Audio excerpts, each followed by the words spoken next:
Since it's my turn up here, I also want to say a very special happy Mother's Day to all of our moms here in house and also online. But I also want to say, for any of the those who maybe struggled to become a mom and maybe never were able to be a mom, I want you to know that we love and we pray for you just the same, and we know that sometimes that's a hard place for some families to go through, and we also want to acknowledge them today and let them know that they are seen and we acknowledge them as well. When I was a kid, it's funny how you have perceptions of different things when you're a kid, and as an adult, you look back on it and you're like, what in the world was I thinking? But there were some things that as a kid that I kind of perceived of other people in a weird way. And actually, I came across an article that kind of tied in and related to it. It was titled, 20 People Who Grew Up Poor Reveal the Things They Associated with Being Rich. And this was kind of one of the things as a kid. I looked at other people and I saw them in a certain way. And if they did things or if they had things, as a kid, I was like, oh, wow, they're rich. But, as an adult, now I know a little bit better. But there were some people that were interviewed for this, and they kind of shared some similar things that when I noticed them, I was like, yeah, that was me as a kid. One of them was buying furniture from a store, as opposed to getting, hand-me-downs or going to, to the yard sales or buying nowadays, buying on Facebook Marketplace. As a kid, I was like, man, y'all got new furniture, wow. Or another one was getting pizza delivered.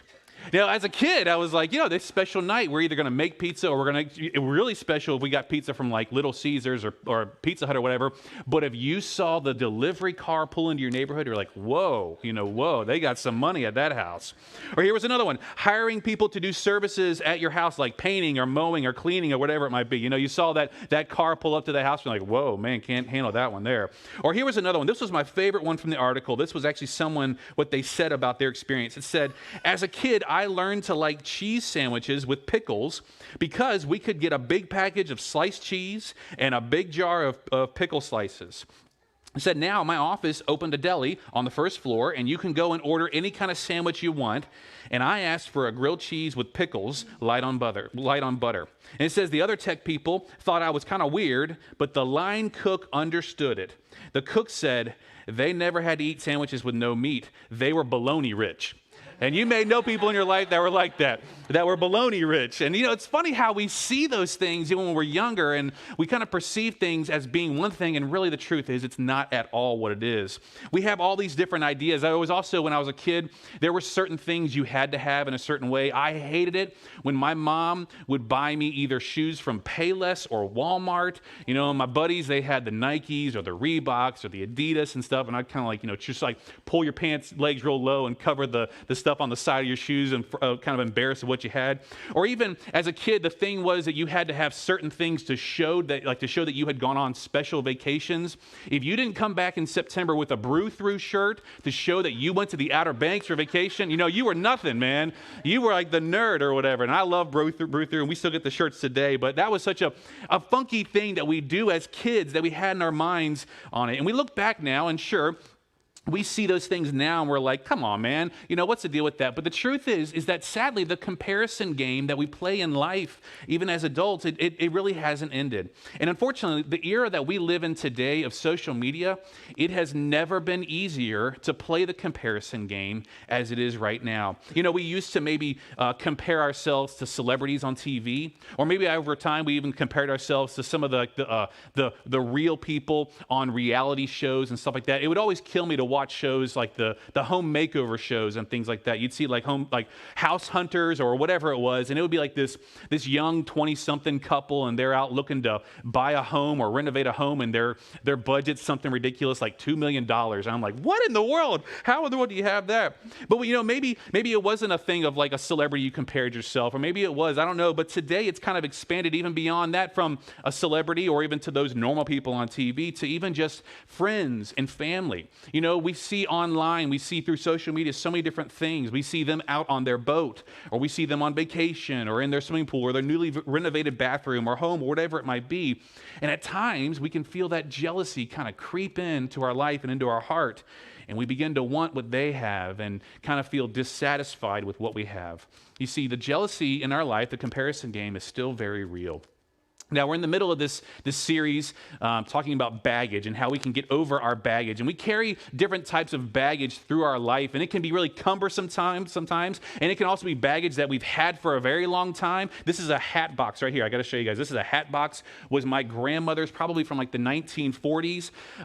It has her initials on there and stuff like that. And some baggage is old, some baggage is newer in our life. And a lot of times the problem is that we pick up these different types of baggage throughout life, and we don't do a very good job of leaving it behind and setting it down, and we carry more and more and more until we're overwhelmed.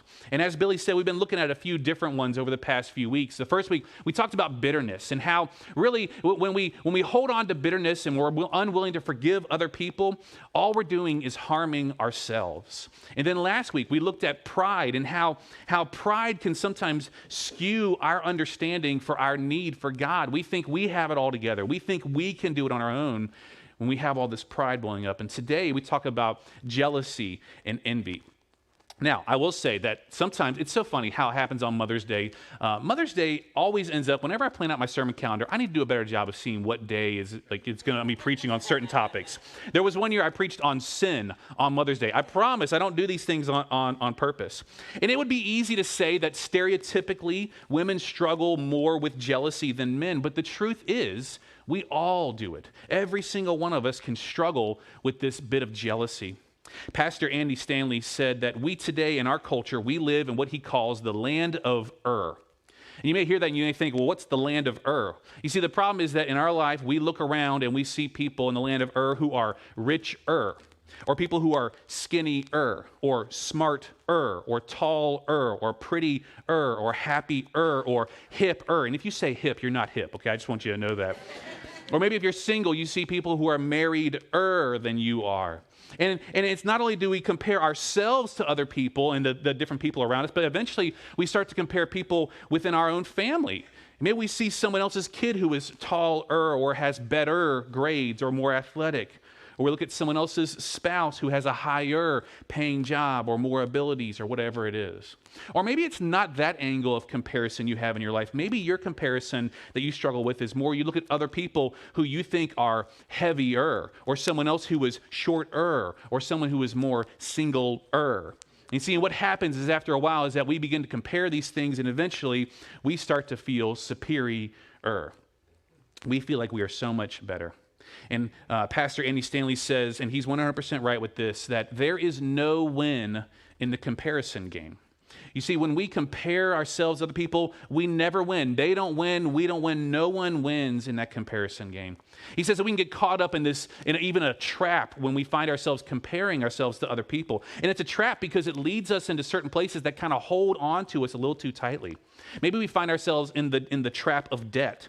We buy things we can't afford because we want to drive what other people drive, or wear what other people wear, or eat, or visit, or go. I mean, it just goes on, these things that we really shouldn't even be buying, all because we compare ourselves. Or we find ourselves in the trap of diet. We diet ourselves to death just to look like someone else. And we find ourselves not only driving ourselves crazy, but we even begin to drive other people in our lives crazy, our kids, our spouse, whoever it might be. The wisest man to ever walk the face of the earth said this in Ecclesiastes 4:4. He said, and I saw that all toil and all achievement springs from one person's envy of another. This person said, the author said, look, everything, all this work that we pour into things, all the hard work we give to it, all the achievement we try to gain and stuff like that, it's not because we want to be a better person for ourselves. It's not because we think, let's just strive for the things. It's all because we look at other people and we say, I need that, or I want that, or it's not fair that they have it. He goes on 2 verses later in verse 6 to say, better one handful with tranquility than 2 handfuls with toil and chasing after the wind, of never catching up to it, never being satisfied. You see, this issue of jealousy and envy and comparison, all it does is it leaves us all feeling dissatisfied and constantly pulled in different directions. And so this morning, what I want us to do is I want us to take some time and kind of acknowledge a few things about jealousy, and then take our time at the very end to kind of see what does God want us to do about the comparison and the jealousy that we all struggle with. But the first thing I want us to acknowledge is that jealousy is easy. It's so easy. And what I mean is that it doesn't take work to be jealous. It takes no work, no effort at all for us to look at someone else and to see what they have in their life, the blessings God has given them, and for us to then be jealous. And instead of us working towards maybe what we feel like we should have in life, or maybe doing our best to kind of pursue those things that we're so convinced that we need, it's easier just to look on to them in their life and wish and hope and maybe even sometimes think poorly of someone else just because we don't have these things in our life.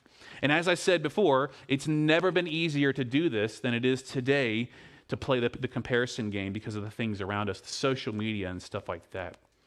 King Saul was the very first king of God's people, the Israelites, and he, in many ways, exemplified this battle of jealousy. We see in 1 Samuel chapter 18 and verse 6, it says, when the men were returning home after David had killed the Philistine, the women came out from the towns of Israel to meet King Saul with singing and dancing, with joyful songs and timbrels and lyres. They danced and they sang, Saul has slain his thousands, and David his tens of thousands. Saul was very angry. This refrain displeased him greatly. They have credited David with tens of thousands, he thought, but me with only thousands. What more can he get but the kingdom? And from that time on, Saul kept a close eye on David. It's interesting to kind of recognize what's going on here, that David comes back from this battle and there's this great victory. And instead of King Saul being excited about what God has done through one of his warriors, one of his soldiers, instead Saul gets jealous and he gets upset about it. And it's all because of the comparison. It's all because of the image, and it's all because of this trap that he gets held into. And the thing is that Saul, he very well could have done the same thing with God's help if he had been willing to step out in faith as David did that. You probably remember the old story of what happened with David and Goliath, of how David, being this young shepherd, he goes to take some food to his brothers who are in the military, and a lot of times when these armies would come together, they would lose a lot of men if they would just fight, and so instead they would send their best warrior out to fight the other army's best warrior, and they kind of agreed and said, look, whoever wins, that's who's the winner of this battle, so they don't have to lose a lot of people. And so they sent out Goliath, and he's like, come on, I'm ready to fight. And no one will go and fight him. And then this kid, David, shows up, and he's like, well, I'll go with God's help. And Saul takes David and puts his own armor on David to send him out to go and fight. And of course, David says, I don't need that. I just need God. He takes a sling and his stones and he kills Goliath for God. And instead of Saul putting on that armor, instead of Saul saying, no, I'm going to trust in God, David said, I'm going to trust in God. And when they come back into town, they're singing David's praises with this. And instead of Saul being excited that his student or his protege is succeeding, he's upset because he wasn't getting the credit. Do you ever struggle with this in your own life? Maybe at work? Do you push people ahead to succeed in things and celebrate their victories? Or do you get frustrated that no one noticed that it was your idea? And that you were the one that kind of set the stage for them to succeed. It's interesting. A lot of times what happens in people's lives, it's kind of like an iceberg. Many times the things that we are jealous of in people's lives are only the things that we see on the surface. And we don't often know about the potential years of work and effort and wanting that they had to go through in life. And for us to act like, what they had was just something so simple and so easy and I should have it, it kind of dishonors what they had to do, the effort and the work that they had to put into what they have now and where they are. Pastor Stephen Furtick once said that when we compare people, often what we do is we're comparing our behind the scenes with their highlight reels. You see, we see all the struggle and the hardships that we go through, and we're seeing all the behind the scenes. But all we see in other people's lives is the highlight reel, and we get caught up in that trap. You see, jealousy is so easy. But not only that, jealousy is subtle. It's something that we don't always notice right away. And we said the same thing about pride last week. Many times within our lives, we don't notice pride within our own heart. We may notice it in someone else's heart. And jealousy can be the same thing, that we don't often notice it right away. We can see other people being jealous, but maybe we don't see it within our own lives. So let me do this. Let me give you a little a little quiz for you to do in your head to see if you're kind of struggling with jealousy in your life. Give you 5 different questions to kind of ponder here. The first one, when someone mentions an accomplishment, do you find yourself mentioning your own accomplishments? You know, when they say something, do you have to chime in with your own story? Do you feel like you have to, oh yeah, well and then kind of share whatever's going on in your life? Or do you just allow them to enjoy that moment? The second one, do you outwardly offer praise or congratulations to other people while at the same time internally criticizing and critiquing? Or maybe not even sometimes internally, maybe sometimes outwardly criticizing and critiquing people.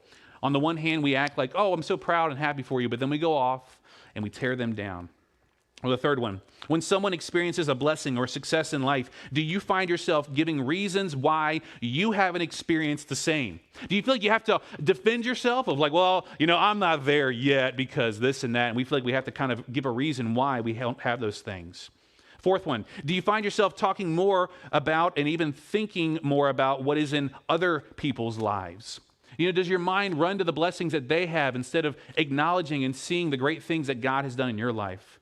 Or the fifth one, do you find yourself harming yourself or others in your life in a pursuit of something that someone else has? And this harm may come in the form of a physical harm. It could come in the form of an emotional or a psychological harm of us trying to either push ourselves or someone else to a point of getting something that someone else has. You know, there are many more signs that go on, but we need to take the time to be willing to acknowledge when these things are happening, because when we neglect these signs, it can lead us to some very dark places. In fact, it kind of even happened with the very first family ever on earth, with their two sons, Cain and Abel. They were born to Adam and Eve. They were as different as could possibly be. We see it in Genesis chapter 4 and verse 2. Now Abel kept flocks, and Cain worked the soil. In the course of time, Cain brought some of the first fruits of the soil as an offering to the Lord. And Abel also brought an offering, fat portions of some of the firstborn of his flock. The Lord looked with favor on Abel and his offering, but on Cain and his offering he did not look with favor. So Cain was very angry, and his face was downcast. And you know what happens after that? Cain then calls his brother out into the field and said, hey, let's go out and go do something together. And he goes out, and his jealousy kills his brother because of what he wanted in his life, because of the attention and because of the recognition that he wasn't getting. You see, and your jealousy may not lead you to physically harm someone in your life, but if we allow this jealousy in our heart to be unchecked, I think that the jealousy can eventually even kill the relationships we have, which kind of leads us to this last kind of thing I want us to acknowledge about jealousy, and that is that jealousy is devastating. It's devastating for us and our own kind of heart and our own life, but it's also devastating for other people. You know, if we get down to the very basics about what jealousy is just basically not being happy with what I have and wanting what someone else has. And if that's how we go through life, of just never being happy with what I have and always feeling like I have to have what they have, when we will never be able to enjoy the blessings that God has given us. But I often think that at many times what happens is it goes beyond that to the point where we don't even let others enjoy the blessings that God has given to them. It makes me think of one of the parables that Jesus told, probably one of his most famous parables he told, of the prodigal son. So many of us, we know this story of the young son who comes to his father before his father has passed away and says, hey, Dad, I want my inheritance now. I want to go live my life on my own, my way, and do things that my way and do what I want now. And so his father says, okay. And so he gives him his half the inheritance. He goes off and he squanders it and lives in wild living and stuff like that. And he gets to a point where he has nothing left. He finds himself feeding pigs because that's all he can do to try and just to sustain himself. And he comes to his senses and he says, hey, listen, this is ridiculous. My father's servants live better than this, so I can at least go home and at least be a servant. And he goes home, and his father, though, welcomes him back as a son and even celebrates him being home. And we love that story. And it's a great story of God's grace and his forgiveness, but there's someone else in that story that we cannot miss, and it's the older brother. And we see what his reaction is in Luke 15:25. Meanwhile, the older son was in the field. When he came near the house, he heard music and dancing. So he called one of the servants and asked him what was going on. Your brother has come, he replied, and your father has killed the fattened calf because he has him back safe and sound. The older brother became angry and refused to go in. So his father went out and pleaded with him. But he answered his father, look, all these years I have been slaving for you, never disobeyed your orders. But yet you never gave me a young goat so I could celebrate with my friends. But when this son of yours, who has squandered your property with prostitutes, comes home, and you kill the fattened calf for him." You see, this brother should have been excited that his brother was home, that his father had his son back safe and sound. But instead, he was jealous. And all he could think was, how does he get all the good stuff while I'm out here working my tail off for my dad and I don't get any of this stuff? And maybe you've gone through this in your own life. Maybe you've looked at other people and you may say, why do they seem to get all the good grades so easily? Why do they seem to have the good paying job? How come they can afford the nice cars or go on the nice vacations or whatever it is? And why don't their kids seem to be driving them nuts like my kids are driving me nuts? And we could go on and on with the different things that we look at people and we say, why them? Why not me? And after a while, we become so bitter and so disappointed with what's in our own life that we begin to tear them down and say things negative about them and speak poorly of them, and maybe even pull away from them and not even spend time with them anymore. And all we're doing is we're stealing away the joy that God's trying to give us and the blessings in our own life and even the joy that God is trying to give them in their life. Jealousy is devastating. When I was kind of working through these ideas and stuff, there was one family that came to mind of some friends of mine. I have some friends that live in the Norfolk area. They lead a church out there. He's the pastor of a church in the Norfolk area. And his wife, she was, for a while there, she was the director of the Her Shelter, which is a battered women's shelter. And she's one of the vice presidents for Mid-Atlantic Christian University, where we're one of our missions that we support. And this family, a husband and wife, they have 3 boys. And their youngest son, his name is Ben, and he was born with Down syndrome. And I've often thought, when I look at that family, that boy, Ben, could not have been born into any more of a perfect family for who he is and how God made him. This family who loves him so perfectly, loves all the craziness that comes along with him, loves all the danger that comes along with him sometimes. It also loves every bit of joy and happiness. I even watch their boys. They'll post videos or pictures of even how their 2 older boys that are only, maybe one of them might be 13, the other one's younger than that, but they still love their younger brother so much, even in the situation that they're in. And I recognize and I know that for them, sometimes, sure, we can put pictures on Facebook of the family together, and I know that everything in life is not sunshine and rainbows for them. But when I look at them, I know that in many ways they probably could have, and maybe they have struggled at times and thought, why us? Why do we have this struggle? Why don't we have a family with 3 boys that don't have special needs and things like that? But that's never a thing that they've wrestled through with publicly. And I think for them, they could think in those ways of, why don't we have this? Or why do we have this? And I think if they did that, they would be missing out on the fact that so many people have said this to them as well, that again, God could not have chosen a better family, a more loving family, a more patient family for this boy to grow up and to experience his challenges and to go through life. You see, it's so easy for us in life to look at people around us and to look at situations and to think, well, why not me? Or why them? Or why is it like that? And we can find ourselves wishing for other people's job or bank account or family. And again, when we do that, we miss the blessings that God is trying to pour into our life. So how do we do that then? How do we kind of break away from these traps? How do we get away from this comparison struggle? How do we avoid those comparisons there? I think the thing we have to do is we have to shift your focus. You have to make a decision today that I'm going to shift my focus and what I'm putting my attention and my heart on. In fact, I want to jump back to Ecclesiastes 4:6. We read this earlier, and I think this is really the crux of the matter here, where the author said, "Better 1 handful with tranquility than 2 handfuls with toil and chasing after the wind." Let me kind of put this into today's terms of what this means, I think. Better a 6-year-old car with 90,000 miles on it that's paid off than a car payment that I really can't afford. Or better a child that finds value in the love of their family than in a high GPA. Or better a family that is able to spend time together building relationships than one that can afford screens for their children to always be staring at. Or better a heart and a mind that are healthy and well-adjusted than a body that fits into a bathing suit smaller than what I currently wear. You see, sometimes we can get hung up into these things, and sometimes we can kind of get so trapped into looking at all these different things. And I'm not saying that we shouldn't pursue things in our life. I'm not saying we shouldn't have desires and hopes and dreams for things, but we need to take the time to recognize what God has already blessed us with today and be willing to accept the new blessings that come in life in His timing and in His way.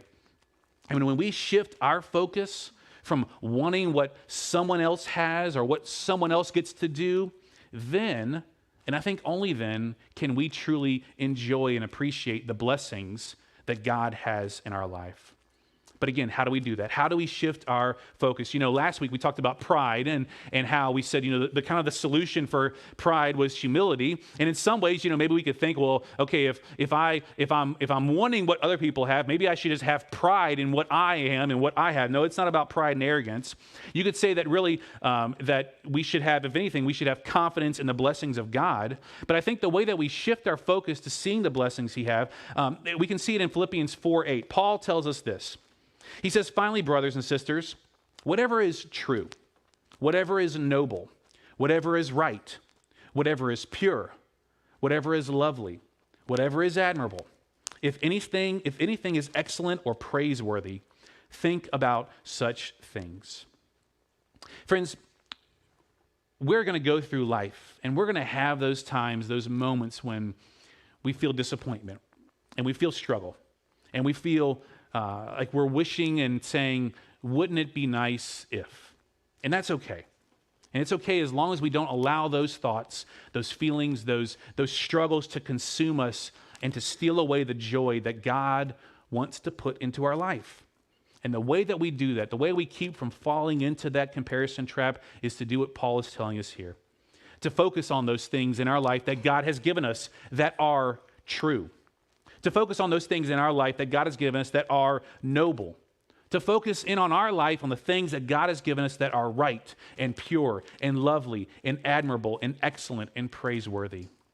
You see, when we take the time to back up and to no longer focus on the people around us, but to focus in on what God has done in our life and focus on Him, when we see those things for what He's really done for us, we'll find those blessings. We'll find that contentment. We'll even find beyond just contentment, we'll find the joy because we'll be able to celebrate His goodness. I want to challenge you with that. If you struggle with this whole comparison game, maybe take some time. Maybe you have to do it with a friend too. Maybe you have to do it with a spouse or someone like that, and take some time and talk through what are some of the good things, what are some of the true and noble and the excellent things and praiseworthy things in my life that I can thank God for. Because when we do that, when we're reminded of those things, then we find the real joy that He wants for us. Let me pray for us.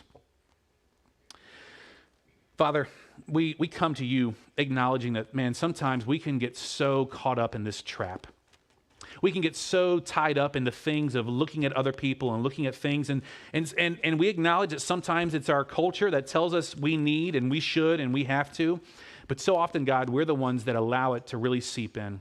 We're the ones that really allow it to take root in our heart because we look at other people. We look at other situations and we think, why not me? And God, maybe there are people right here in this room or even online with us right now that are wrestling with that struggle. God, I pray that if that is the situation, if there is someone right now that is battling with that comparison game, or maybe they don't even realize it, God. If that's the case too, I pray You'd bring it to mind for them. And Lord, I pray that You'd give them the courage to let go of that comparison. Give them the willingness to step back from always looking over their shoulder, looking at other families, looking at other people and wanting what they have and realizing, God, what You have counted them worthy to have in their life and that You have blessed them with. God, I pray that today in this moment we would make that commitment to You that I'm going to find my joy and my blessing in what You've given me, and recognizing that there are so many reasons that when we really stop and when we pause, we have countless reasons to praise You for Your goodness and the good thing that You've done, the good things that You've done in our life, God. We thank You for them, God. We thank You for the one most of all, Jesus Christ, who came to level the playing field and to set everything right and to bless us in that way, God. We thank You for Jesus, and it's in His name I pray. Amen.